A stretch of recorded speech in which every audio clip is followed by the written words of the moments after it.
다 함께 일어나셔서 한마음 한입으로 하나님께 찬양드리겠습니다.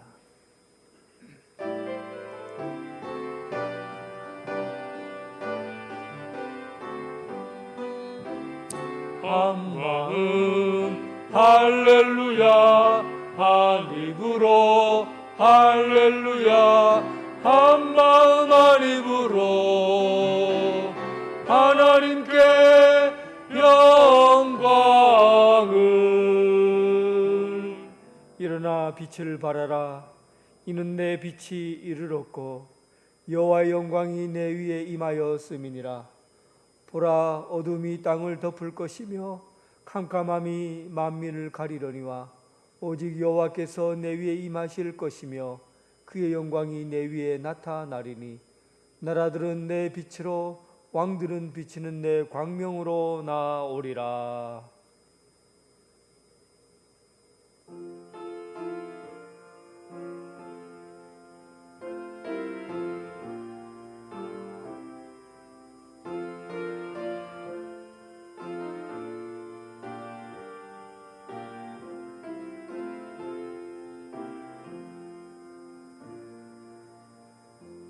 전능하신 하나님, 찬양과 경배를 올려드립니다.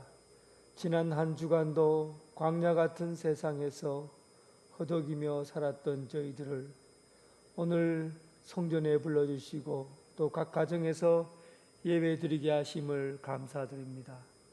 예배하는 이 시간 성령으로 충만하게 하사 오직 하나님께만 집중하게 하옵소서. 성령 하나님, 우리는 연약하고 부족합니다. 불결함에서 떠나고 죄악에서 멀리 떠나게 하옵소서. 저에게 정결하신 영을 허락하여 주사 영과 진리로 예배하게 하옵소서. 이 시간 온 마음과 뜻과 정성을 다하여 예배하오니 찬양과 감사와 예물과 헌신을 받아 주옵소서. 참 구주 되신 예수 그리스도의 이름으로 기원하옵나이다. 아멘.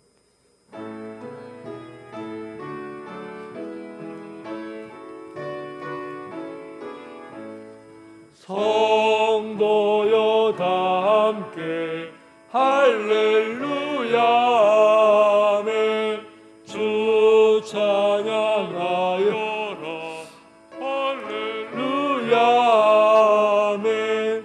주 보좌 앞에서 택하신 은혜를 다 찬송하여라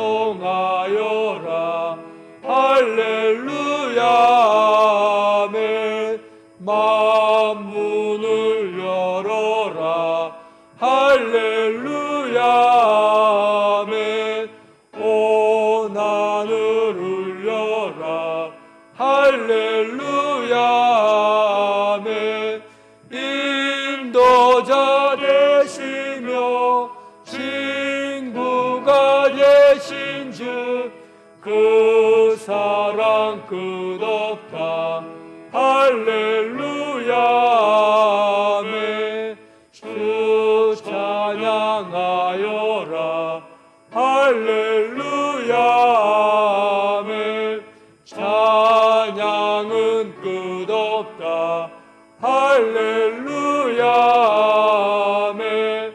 거룩한 집에서 천천 길이며 늘 찬송 부르자 할렐루야 아멘. 사도신경으로 신앙 고백 드리겠습니다. 나는 전능하신 아버지 하나님 천지의 창조주를 믿습니다. 나는 그의 유일하신 아들 우리 주 예수 그리스도를 믿습니다.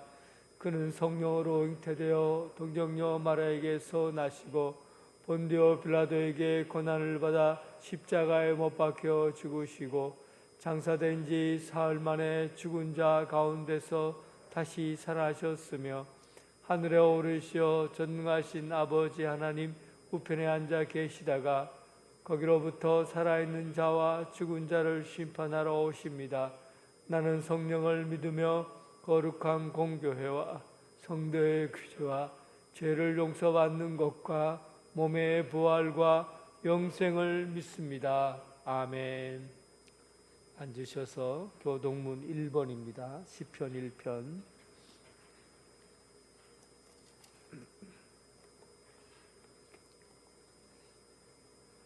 복 있는 사람은 악인의 꾀를 따르지 아니하며 죄인들의 길에 서지 아니하며 오직 여호와 율법을 즐거워하여 그는 시냇가에 심은 나무가 철을 따라 열매를 맺으며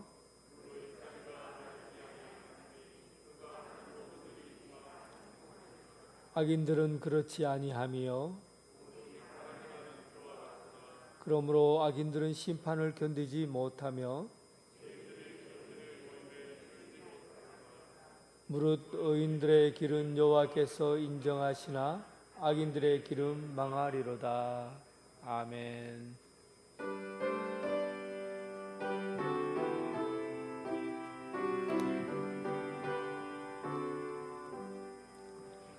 나의 갈 길 다가도록 예수 인도하시니 내 주 안에 있는 긍휼 어찌 의심하리요. 믿음으로 사는 자는 하늘 위로 받겠네. 무슨 일을 만나든지 만사 형통하리라. 무슨 일을 만나든지 만사 형통하리라. 나의 갈 길 다가도록 예수 인도하시니 어려운 일 당할 때도 족하는 내 주시네. 나는 심히 고단하고 영혼 매우 가라나. 나의 앞에 반석에서 샘물 나게 하시네. 나의 앞에 반석에서 샘물 나게 하시네. 나의 갈 길 다가도록 예수 인도하시니 그의 사랑 어찌 큰지 말로 알 수 없도다. 성령 감화 받은 영혼 하늘 날아갈 때에 영영 부를 나의 찬송 예수 인도하셨네. 영영 부를 나의 찬송 예수 인도하셨네.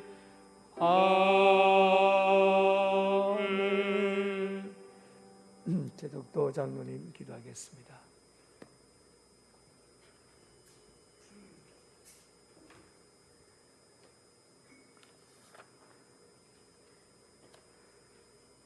우리의 삶을 주관하시며 모든 영광을 받으시기에 합당하신 하나님 아버지, 거룩한 주의 날 귀한 성소에서 코로나로 인하여 다 함께 모여 예배드리지 못하고 일부는 대면으로 일부는 비대면으로 예배를 드립니다.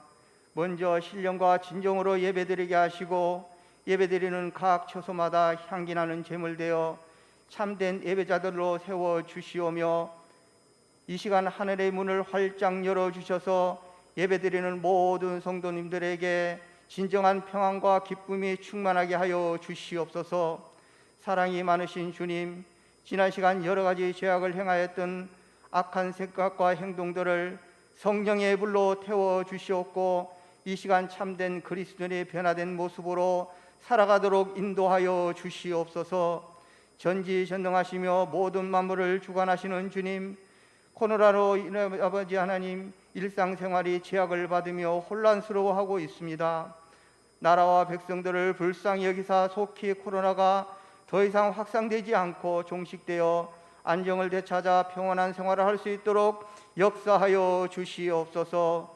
우리 교회 성도님들 이 어려운 환경을 잘 이겨내며 믿음이 흔들리지 않게 잡아주셔서 영의 눈과 영의 귀를 밝히사 우리에게 주시는 주님의 뜻을 분별하게 하시고 말씀과 기도로 찬양으로 항상 깨어있는 성도님들 되게 하여 주시옵소서.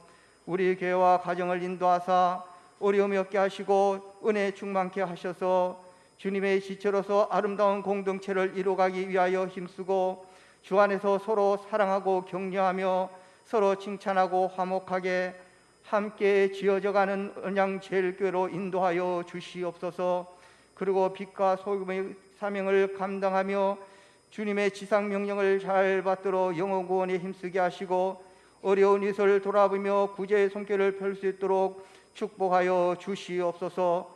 은혜가 풍성하신 하나님, 질병으로 인하여 힘들었고 나약하여 주님께 간절히 기도하는 성도님들 기도의 소리를 들으시고 주님의 능력으로 치료하사 건강을 회복시켜 주시옵소서.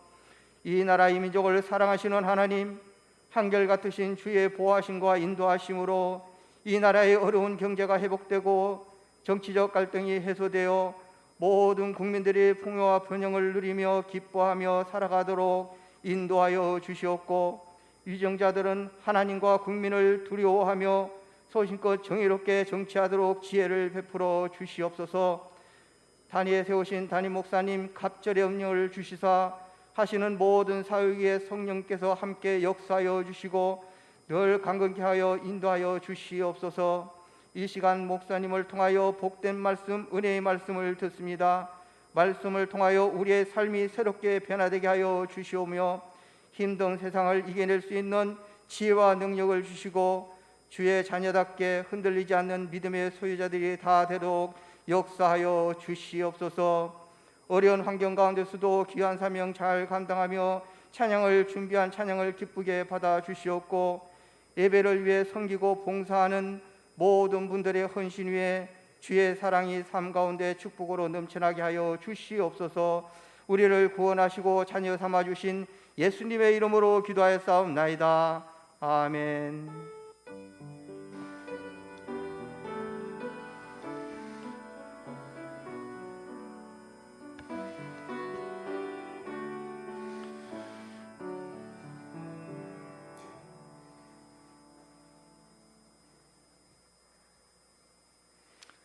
참 잘 오셨습니다. 주님의 사랑으로 사랑하며 축복합니다. 오늘은 주연절 후 네 번째 주일입니다. 주일날 예배는 1, 2부로 드립니다. 1부는 오전 9시, 2부는 오전 11시, 차량은 정상적으로 운행합니다. 온라인으로 드시는 분은 오전 11시 30분에 유튜브로 들으시기 바랍니다. 새벽 기도회는 상을 쉽게 본 후 공지하도록 하겠습니다. 이번 주 수요 기도회는 예수님 따라하기 5번째 묵상 훈련을 합니다. 사복음서에 나타난 예수님의 행적을 따라서 기도하는 훈련입니다. 노트와 성경책을 준비해서 참여하시면 감사하겠습니다. 오늘 2부 예배 후 목양실에서 당회로 모이겠습니다. 다음 주일 2부 예배 후 영광 예배실에서 재직회로 모이겠습니다. 울산노예 장학위원회에서 장학생을 선발합니다. 제출 서류를 갖추어 2월 4일까지 접수해 주시기 바라며 내용 및 서류 문의는 교회 사무실로 하여 주시기 바랍니다. 2021년 헌금을 역장하여 주시기 바라고 헌금함에 넣어주시면 되겠습니다. 온라인 예배 시 헌금은 교회 계좌로 입금하여 주시기를 바랍니다. 성역 천동 릴레이가 976독째 진행 중입니다. 광고 이상입니다. 찬양 드리면서 봉헌하겠습니다.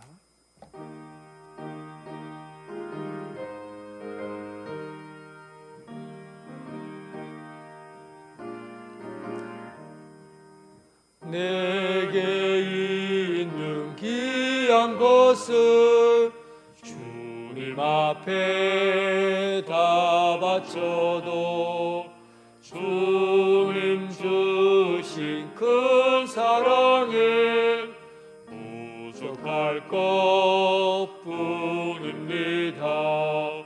구원하실 나의 주님 크신 은혜 생각하면 주께 임서 바치겠네. 아까울 것 무엇이라. 아멘. 우리의 삶을 풍요롭게 하시는 하나님, 기쁨을 심고 기쁨을 거두며 감사를 심고 감사를 거두며 하나님 앞에 영광을 올려드립니다. 우리의 모든 기쁨은 구원받은 자녀의 기쁨이며 하나님을 향한 기쁨이오니 이 놀라운 구속의 기쁨을 더욱더 누리게 하여 주옵소서. 삶 속에서 일어나는 기쁨과 슬픔과 눈물까지도 감사할 수 있는 마음을 허락하여 주옵소서. 오늘 마음을 담아 드리는 이 예물들을 받아주시고 우리가 추구하는 것이 욕심이라면 그 욕심을 버리게 하시고 우리가 추구하는 것이 이기적인 마음이라고 한다면 이 마음 하나님 앞에 내어놓고 버리게 하여 주옵소서. 오늘 주님의 사랑을 고백하며 이렇게 봉헌합니다. 10의 1조와 감사헌금과 겨자씨 연금과 여러 가지 제목으로 올려드리는 예물들을 받아 주옵소서. 이제 말씀을 품고 세상에 나아갑니다. 일터에서 땀 흘려 일하게 하시고 하나님의 성실하심을 맛보아 알 수 있는 아름다운 삶의 자리가 되게 하여 주옵소서. 예수님의 이름으로 기도드립니다. 아멘.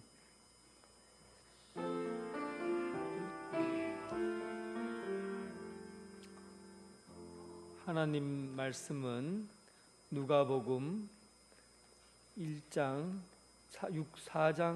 1절부터 13절까지입니다.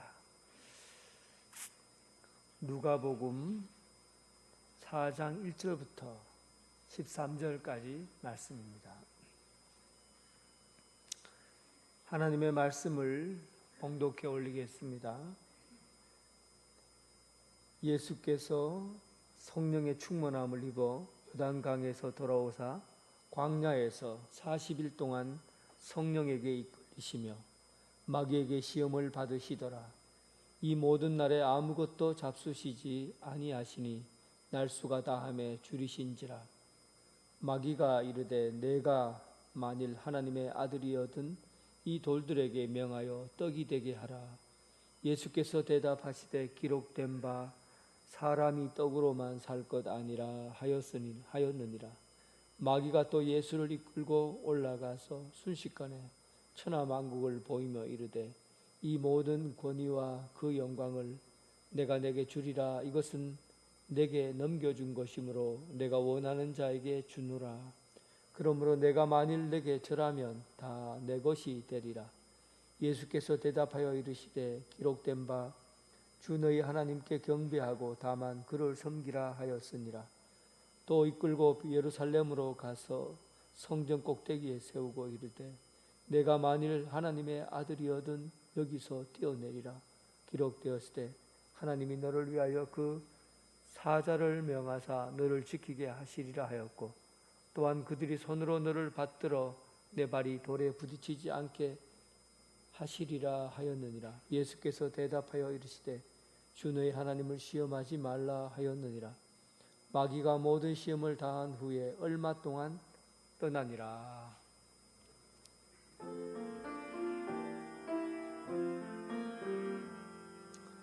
아버지 한 말씀 내가 살겠네. 내가 살겠네. 아멘 아멘 아멘 아멘 아멘.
주님의 평강이 여러분과 함께하길 바랍니다.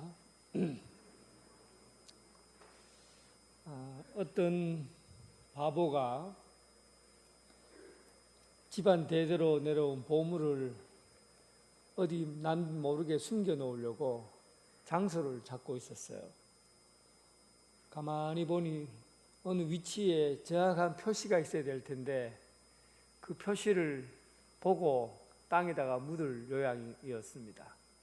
그때 하늘에 구름을 보니까 마치 토끼 구름이 이렇게 있는데 그 토끼 구름 밑에다가 딱 숨겨 놓으면 아무도 못 찾을 거다라고 생각하고 토끼 구름이 있는 그곳에 가서 땅을 파고 그리고 묻어놨어요. 집안 대대로 내려온 보물을 묻어놨어요. 그리고 시간이 흘러서 어느 날 보물을 찾으려고 집에서 일이 있어서 그 보물을 꺼내서 팔아서 좀 쓰자고 그 바보에게 찾아오라고 했어요. 그 보물이 있는 곳이 어디입니까? 하늘에 토끼 구름이 있는 그 지점에 가서 그 보물을 찾을 수 있잖아요. 아무리 하늘을 봐도 토끼 모양의 구름은 없어요. 가끔가다 돼지 모양, 곰 모양, 원숭이 모양은 나타나는데 토끼 모양의 구름은 나타나지 않는 거예요. 하루가 지나고 이틀이 지나고 3일이 지나도 아무리 하늘을 봐도 토끼 모양의 그림이 나타나지를 않았습니다. 여러분, 이런 삶의 태도를 뜬구름 잡는 삶이라고 그래요. 뜬구름 잡는 삶. 신앙생활을 어떤 기준으로 내가 정해놓고 해야 될 건가? 대단히 중요한 겁니다. 하늘에 떠 있는 구름과 같은 것을 기준으로 세워놓고 마치 인간의 흘러가는 감정을, 인간의 그 순간적인 즉흥적인 감정을 모든 기준으로 삼고 삶을 선택하는 것이 얼마나 어리석은가 하는 걸 보여주는 거예요. 제가 중학교 3학년 때 얼굴에 여드름이 엄청 많았어요. 꽃이 피었어요. 여드름이 얼마나 많은지 거울을 보기가 싫었어요. 손톱으로 짜고 볼펜으로 쑤셔서 짜고, 아휴 진짜 말도 못하고 얼굴 바깥에 나가서 얼굴 내놓고 다니기가 힘들 정도로 여드름이 많았어요. 그런데 어느 날 할렐루야 기도원에서 누가 생수를 가져왔어요. 그런데 그 사람이 그래요. 야야, 이 생수를 바르면은 암도 고치고 그리고 모든 피부병이 다 낫는다고 한다. 니 이거 한번 발라봐라. 아주 신앙 좋은 권사님이 제게 갖다 준 거예요. 그래서 제가 그 할렐루야 기도원에서 나온 그 생수를 손에 잡고 간절히 기도를 했어요. 얼마나 효용이 있을까?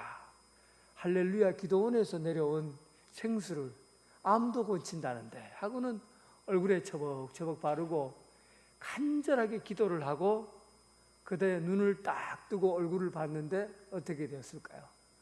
얼굴에 꽃이 더 많이 피어 있는 거예요. 여러분, 우리 신앙이 어디에 기준을 두고 어디에 근거를 두고 살아가고 있습니까?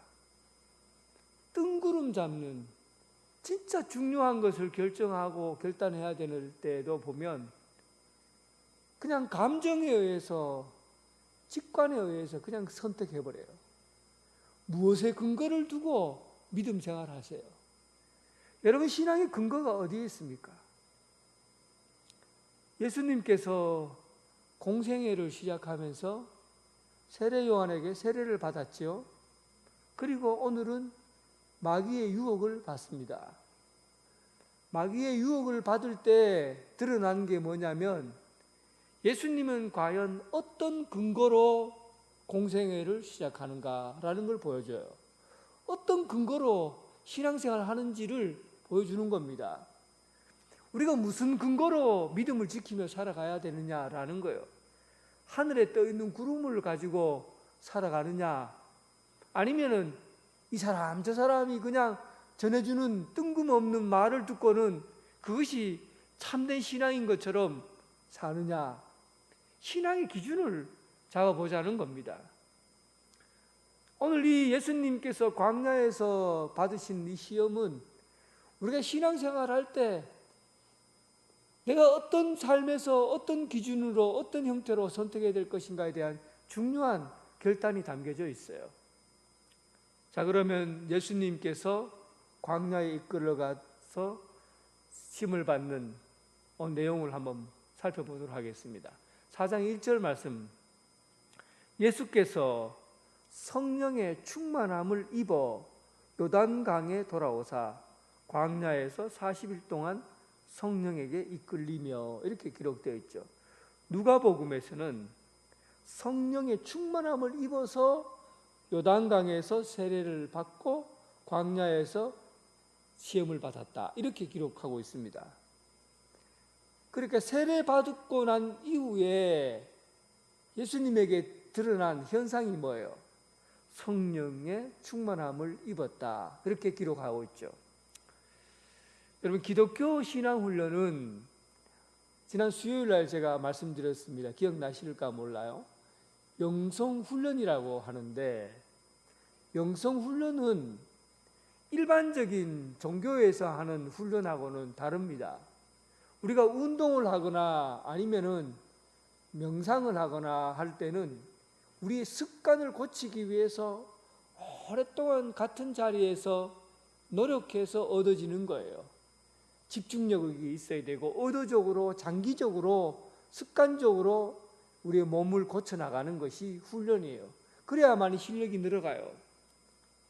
그런데 우리 기독교 신앙훈련, 영성훈련은 오랫동안 꾸준히 하는 것은, 습관을 고치기 위해서 그렇게 하는 것은 다르지 않아요. 그런데 이것보다 또 다른 차원의 훈련이 필요하다는 겁니다. 그게 무엇이냐 하면, 신앙훈련은 단순히 영적인 습관을 바꾸는 데 있는 것이 아니라 하나님이 우리 속에 들어오셔서 우리의 자리를 차지할 수 있도록 하는 것. 우리가 내 인생에 내 생각으로 가득 차 있고 내 마음대로 하려는 의지로 가득 차 있고 내 능력으로 뭔가를 하려는 그것을 다 비워버리고 하나님의 공간으로 채우는 것이 영성훈련이에요.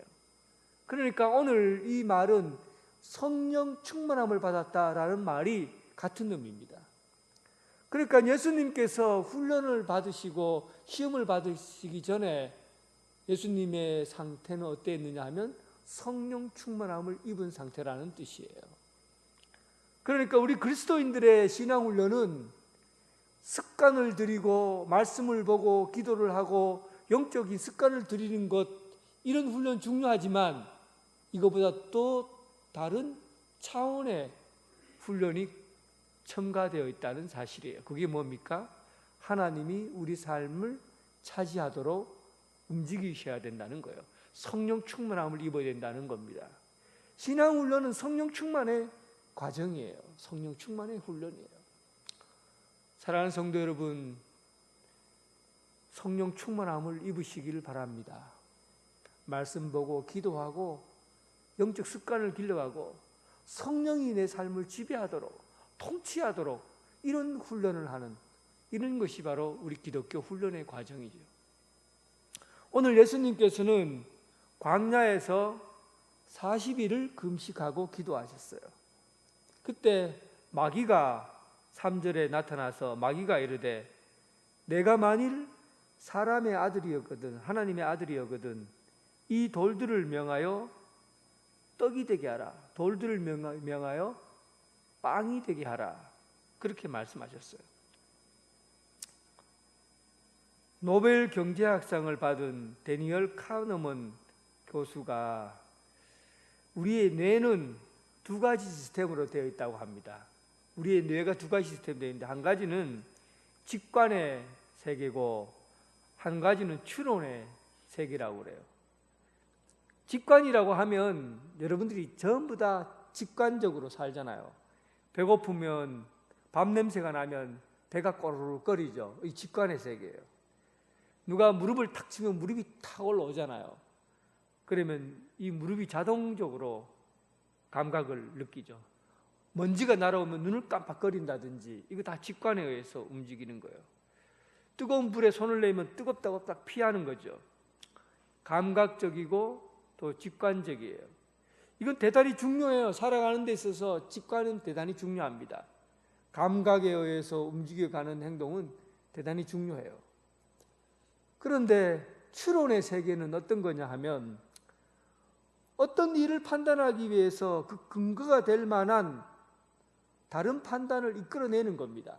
그러니까 간단하게 이야기하면 그래요.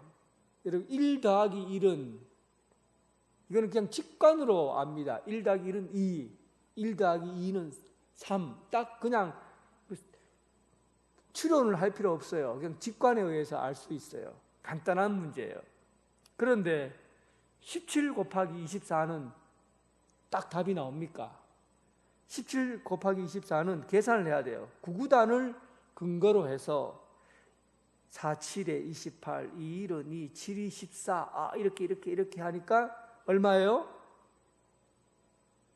지금 직관에 있으니까 모르잖아요. 근데 이렇게 계산해보면 408 딱 나와요.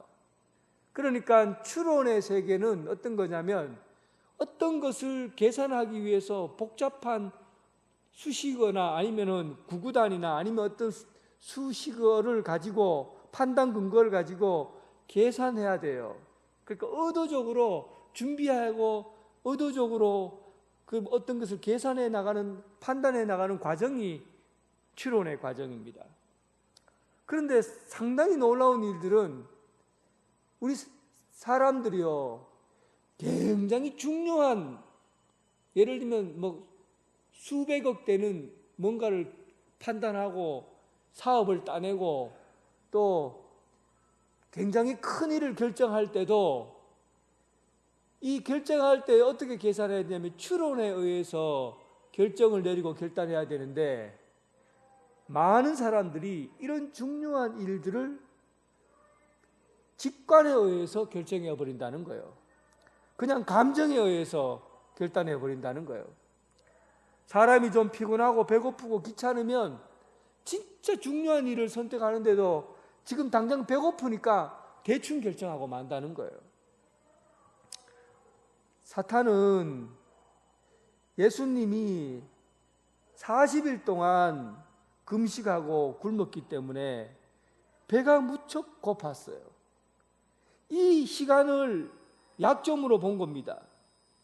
그리고는 이 시간을 유혹한 것이죠. 이렇게 해서 예수님께서 그냥 감정적으로, 감각적으로, 그냥 순간적으로, 즉흥적으로 판단할 수 있도록 그렇게 사탄은 유혹한 겁니다. 아담에게 사탄이 유혹했던 것은 선악과예요. 먹는 거였어요. 눈에 보기에 먹음직하고 보암직하고 탐스러웠어요.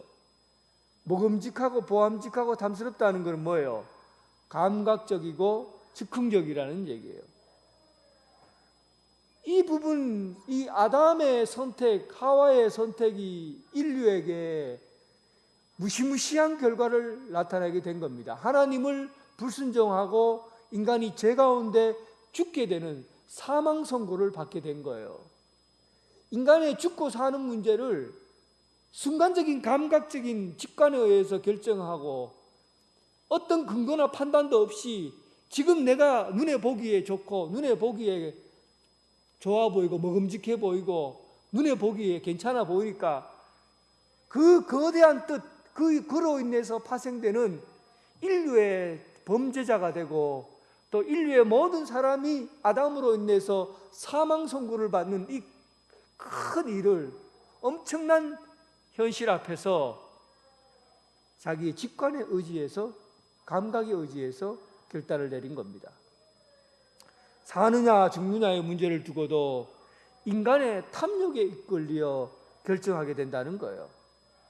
아담으로부터 들어온 죄가 감정에 이끌려 선택하는 그 결과, 그 피해가 어마어마하다는 것입니다. 근데 예수님의 답변을 한번 보십시오. 성경 말씀 민수기를 인용했는데 신명기 8장 3절, 오늘 이 말씀은 예수님께서 신명기 8장 3절을 가지고 그 말씀을 인용했어요. 신명기 8장 3절에 보면 이렇게 되어 있습니다. 너를 낮추시며 너를 줄이게 하시며 또 너도 알지 못하며 내 조상들도 알지 못하던 만나를 내게 먹이신 것은 사람이 떡으로만 사는 것이 아니요 여호와의 입에서 나오는 모든 말씀으로 사는 줄을 내게 알게 하려 하심이라. 여러분, 광야에서 40일 동안 굶었을 때 그 빵 한 조각이 어떻겠습니까? 제가 중국의 차마 고도를 여행한 적이 있었는데 옥룡설산이라는 해발 3,800m 되는 곳에 말을 타고 가는 그런 긴 여행이었어요. 원래는 정심을 가지고 가야 되는지도 모르고 정심을 가져가는 것에 대해서 얘기가 없었기 때문에 정심을 가지고 가지 않았어요. 올라가는데 얼마나 높아요. 배가 얼마나 고픈지 진짜 죽을 것 같더라고.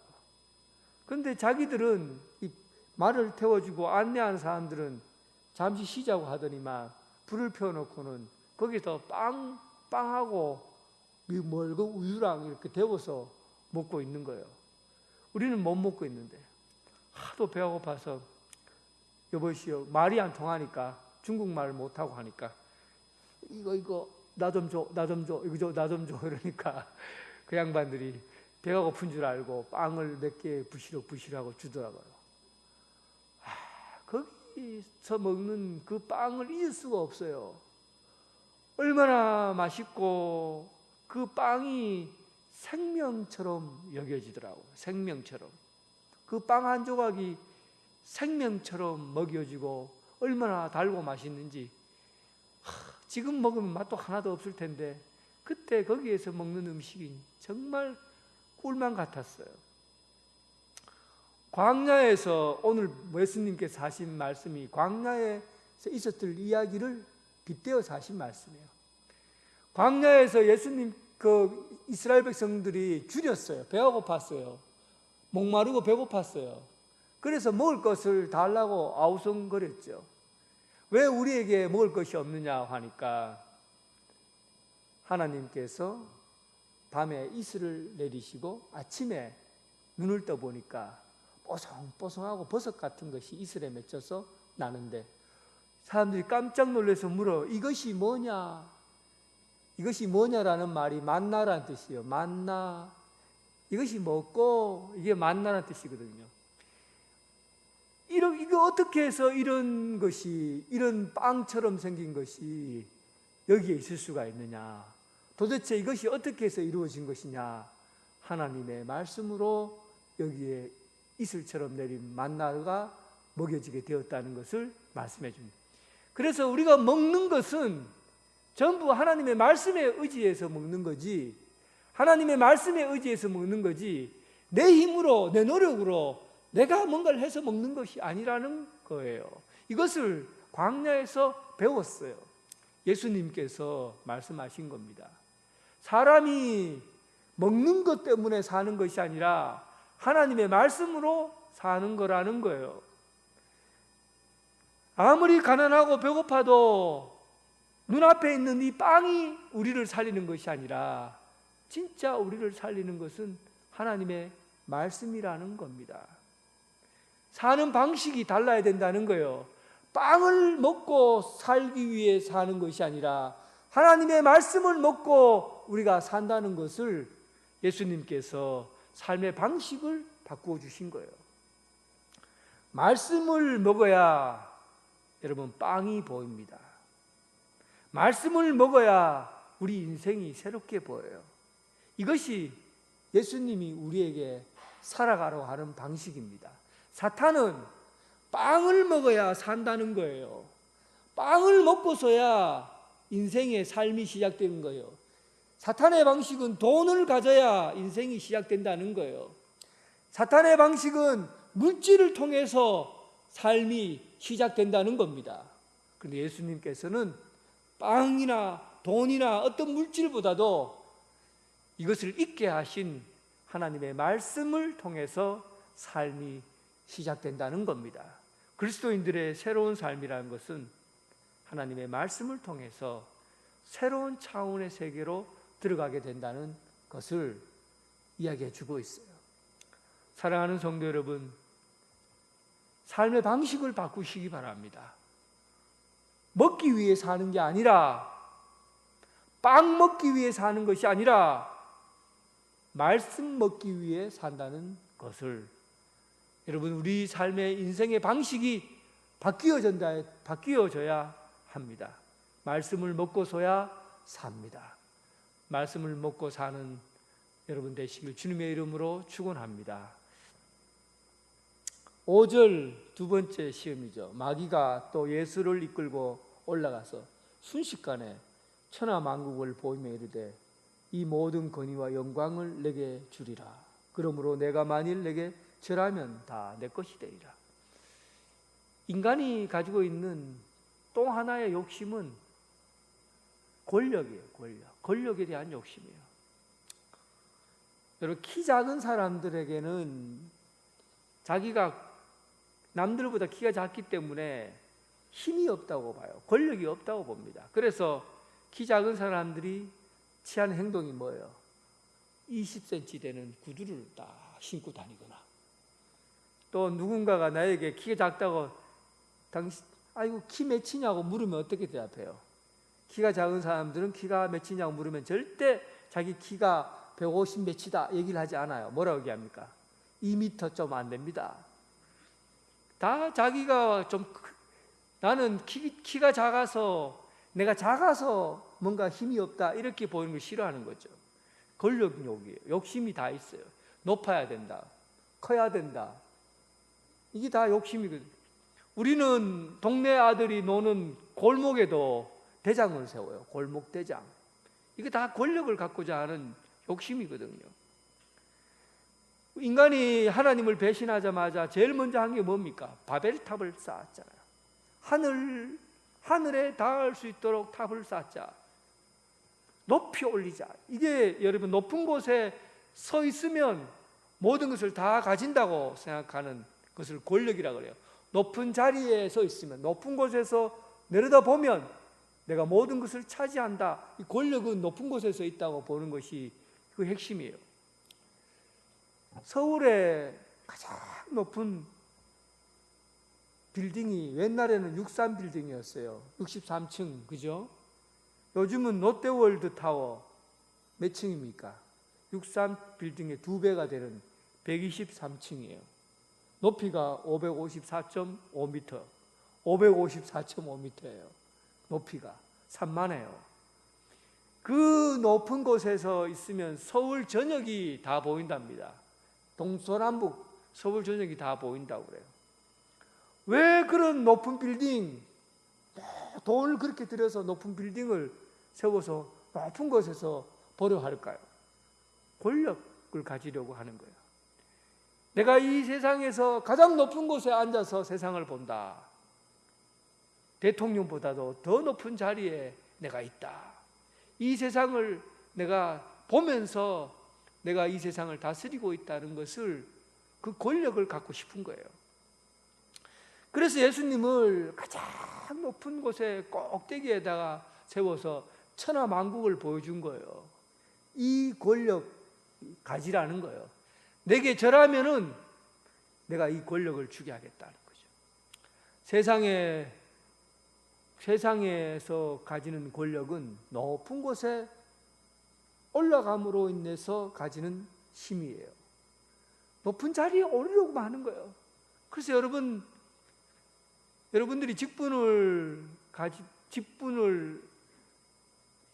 주님께서 맡긴 직분을 우리가 받으려고 하면 높은 자리에 올라가려고 하는 욕심으로 직분을 선택하는 것, 사탄의 유혹입니다. 한국교회 저는 총회장 선거할 때 너무너무 안타까워요. 높은 자리에 올라가려고 돈을 몇십억씩 쓰고 그리고는 높은 자리에 올라가려고 하는 거예요. 이거 전부 사탄의 방식이에요. 신앙의 방식이 아니에요. 그런데 오늘 보세요, 여러분. 베드로전서 5장 6절에 보면 그러므로 하나님의 능하신 손 안에서 겸손하라. 때가 되면 너희를 높이리라.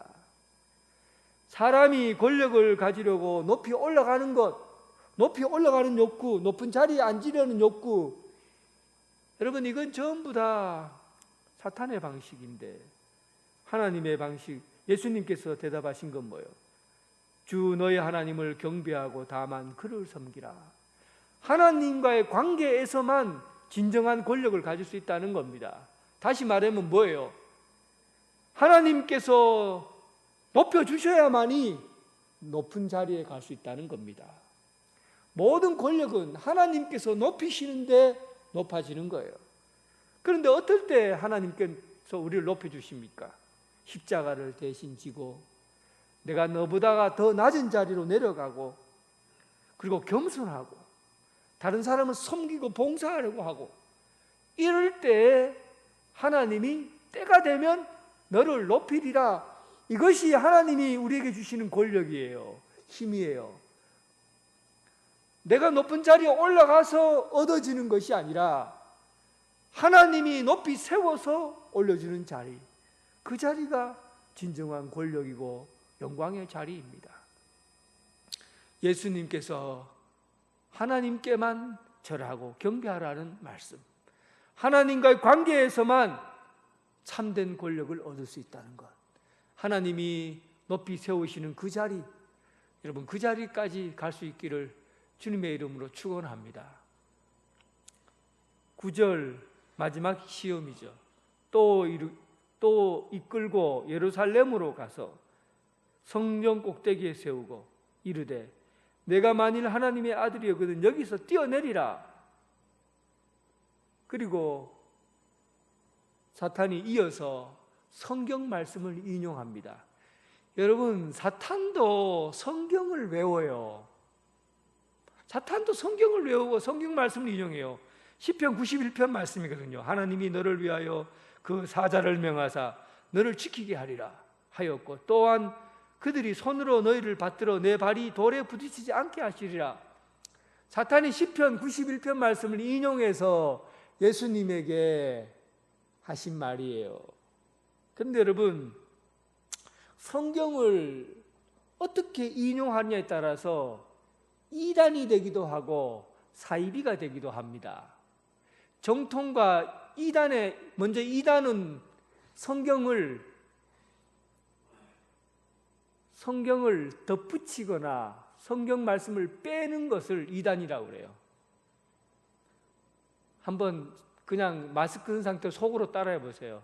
이단은 성경을 덧붙이거나 성경 말씀을 빼는 것이다. 그러니까 전통적으로 이단이 옛날에 구약 성경 말씀은 하나님의 무서운 심판 그리고 엄격하신 분, 율법적인 하나님이기 때문에 구약은 하나님의 말씀이 아니다 해서 유대인들이 갖고 있는 신약, 구약 39권을 빼버리고 신약만 하나님의 말씀이라고 섬기는 그런 이단들이 있었어요.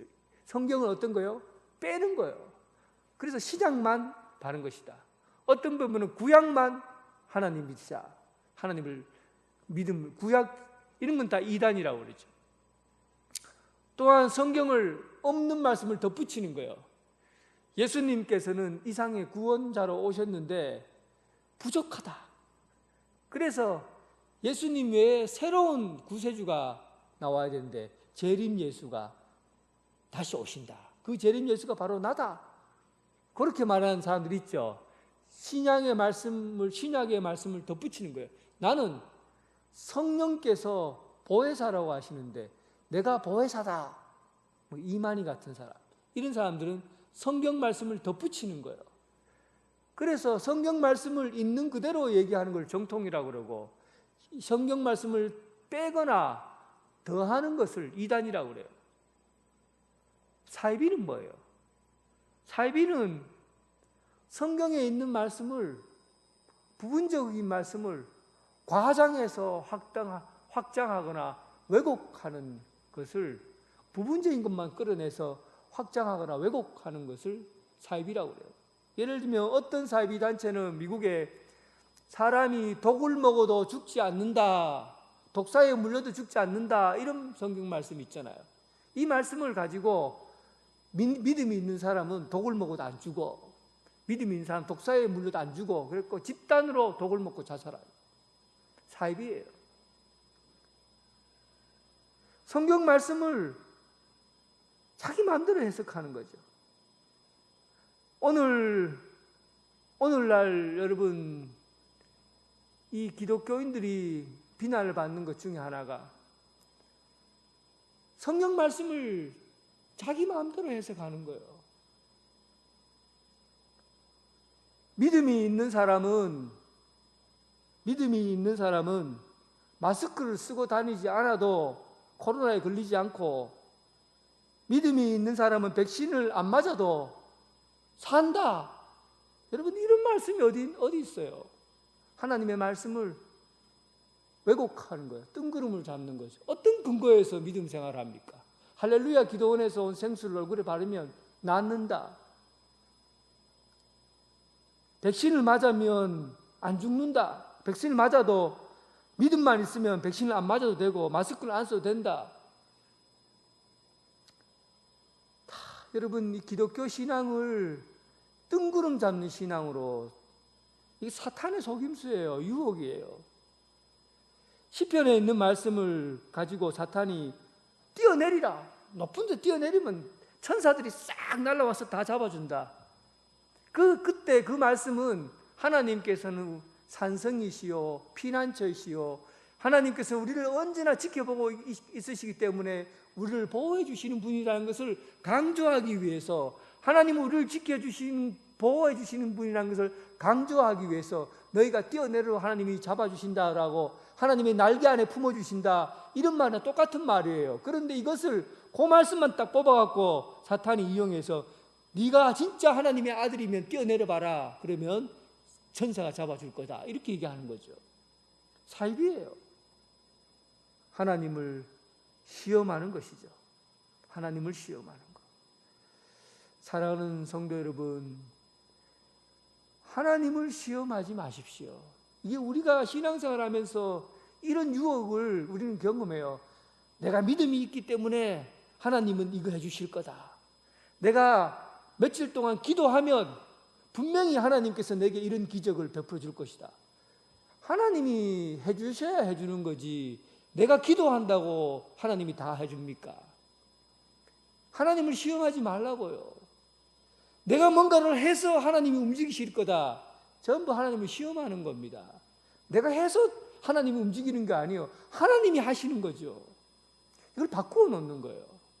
부분적인 것을 과장하고 작은 것을 확대하고, 또한 말씀을 왜곡해서 삐딱하게 해석을 하고, 이게 우리에게 있는 말씀의 시험이고 유혹입니다.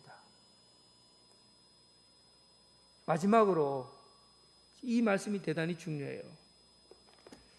13절에 보니까 마귀가 모든 시험을 당한 후에 얼마 동안 떠나니라.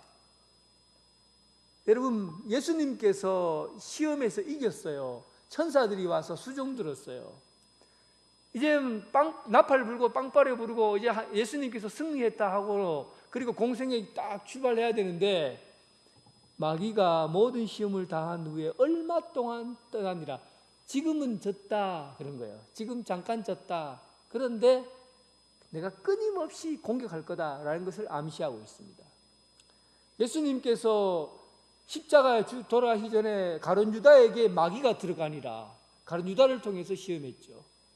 또 예수님 십자가에 돌아가실 때까지 마귀가 유혹했잖아요. 그러니까 예수님에게조차도 끝까지, 하나님의 아들이신 예수님에게조차도 끝까지 마귀의 유혹이 있었다는 것을 본다면 우리는 어떻게 했어요? 우리는 어떻게 했어요? 여러분, 신앙이 여기서 끝나는 게 아니에요. 끊임없는 사탄과의 전쟁, 영적인 싸움, 이게 우리에게 주어진 과제예요. 한 번의 유혹으로 끝나는 것이 아니라 잠시 떠나는 거예요. 끊임없는 영적인 전투가 우리에게 주어진 겁니다. 우리는 그냥 살아서는 안 돼요. 뜬구름 잡는 신앙을 가지고 살면 안 돼요. 우리가 말씀의 근거를 가지고 참 생명에 있는 말씀을 먹고 하나님의 말씀을 통해서 사탄과의 전쟁, 영적인 전쟁에 언제나 승리하고 끊임없이 이 유혹의 현장에서 이기며 살아가는 그런 영적 전쟁에서, 전투에서 승리하는 그리스도인의 삶, 이것이 우리가 앞으로 살아가야 될 세상입니다. 반드시 바른 근거를 가지고 예수님께서 우리에게 하신 그 말씀을 통해서 영적 전쟁에 승리하는 믿음의 삶 살기를 주님의 이름으로 축원합니다. 하나님 아버지, 우리가 살아가는 이 세상은 광야와 같습니다. 풀 한 폭이, 또한 물, 생수도 건져내기 어려운 그런 삭막한 곳이 바로 광야와 같은 세상입니다. 우리가 죄를 많이 짓고 하나님을 떠나 불편한 가운데 살아가고 있는 이 세상 가운데 사는데, 하나님께서 주신 말씀에 근거하여 단지 먹을 것을 위해서 하는 것이 아니라, 돈을 위해서 하는 것이 아니라 오직 생명의 말씀을 먹고 삶의 길이 주어진다는 것을 알고, 어떤 사탄의 유혹이나 불편한 가운데서도 하나님의 말씀을 먹고 말씀으로 승리하는, 영적인 전투에 승리하는 그런 삶 살게 하여 주옵소서. 우리가 높은 자리에 앉아서 사람을 부리고 그리고 권력을 가지고 명예를 얻는 것이 전부가 아니라, 하나님께서 우리를 높이 세우시는 그때가 이를 때까지 겸손하게 또 낮은 자리에서 순종하며 주님의 일들을 잘 감당하게 하여 주옵소서. 예수님 이름으로 기도드립니다. 아멘. 다 함께 일어나셔서 찬송가 322장 부르겠습니다.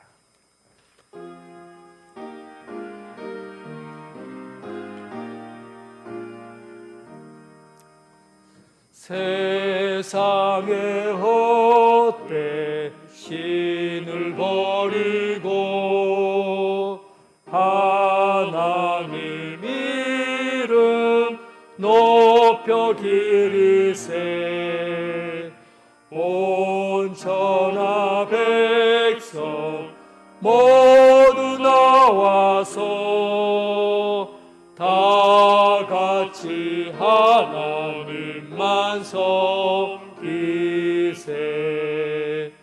세상의 헛되 우상 버리고 인간의 모든 부귀영화와 거짓과 불의 모두 버리고 천국을 하나님만 섬기세. 주님의 백성 서로 헤아려 시기와 미움 아주 버리고 하나님만을 홀로 섬기는 천국을 어서 이뤄주소서.